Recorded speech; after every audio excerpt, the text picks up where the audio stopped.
ain't gonna let me down, you know? We got together, we were a side project of lots of different bands. And so I said, you should start a side project, and you from this band and another guy from another band, and it'll be like cooking, throwing everything in a big skillet and making up something.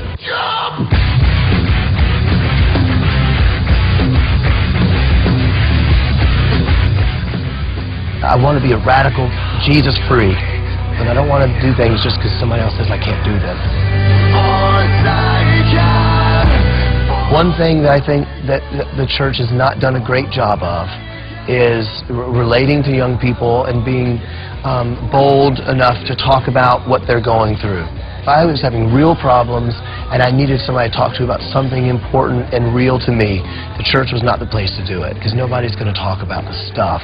Fighting with family members, or talk about bad relationships, a friend that's just negative, that you need to get away from this person because they're a negative influence on you, and hating yourself, hating the way that you look. These are things I think the church should be talking about. You come to me with scars on your wrist. You tell me that's well me.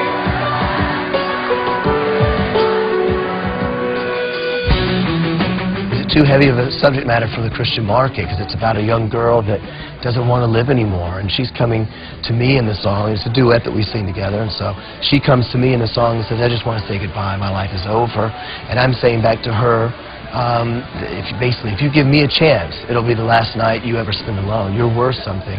And of course in the song it's meant to be God talking to a person, and I really felt that was a little heavy for the Christian market, but I mean, it's got thousands and thousands of responses, letters, MySpace comments. I've talked to people face to face. This song changed my life. Thanks so much for talking about it.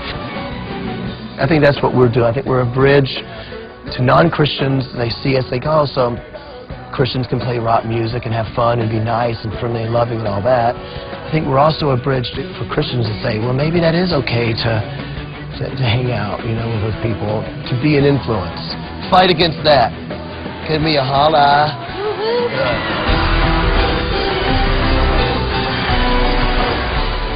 Why act like you're living for Jesus if you're not, you know? God is so real and so powerful that He actually is the best thing going. People are starting to see love as acceptance. So therefore, you know, this is your belief and I accept you for that. It's very relative. He says, I am the way, the truth, and the life. He's the only way to the Father. The only way to salvation is through Christ. So if you are a follower of Christ, you have to believe that. And if you don't, then you're not really a Christian. You know, you can't believe in all these ways to God.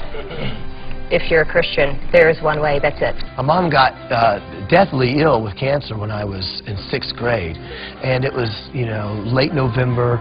I was old enough to understand, but it was very difficult, the idea that we weren't going to have Christmas on Christmas Day, because my mom was in the hospital, you know, and not opening any presents, not celebrating the day. My dad was up there, I was staying with my grandparents. And, you know, I think that really kind of taught me at a very young age what life was about. And all of a sudden Christmas doesn't really matter. You just want your mom to be okay, you know. So she say, if I do die from cancer, you can't be mad at God. And I always locked it back in my memory. God has a plan. He does whatever He wants to do, and He's great no matter what.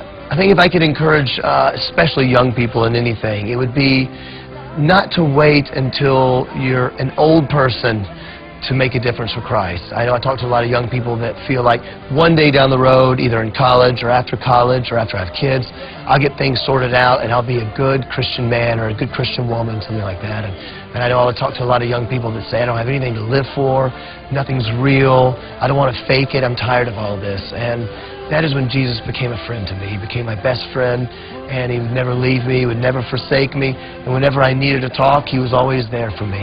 And gave me hope. It was the only thing that gave me hope at all during this time. And it was at that point in my life when I realized that I didn't so much need a hero anymore as much as I needed to be a hero, and to show people who Christ is, to show them no matter what you're going through that there is hope. Stop waiting around for someone else to change the world. God's calling you to make a difference right now in your generation, at your school, at your work. You are not too young, and you are not too stupid. If you think you're stupid and young, then you are the perfect candidate for Jesus to use you to to change someone's life. So stop wasting your time. Make a difference now, baby.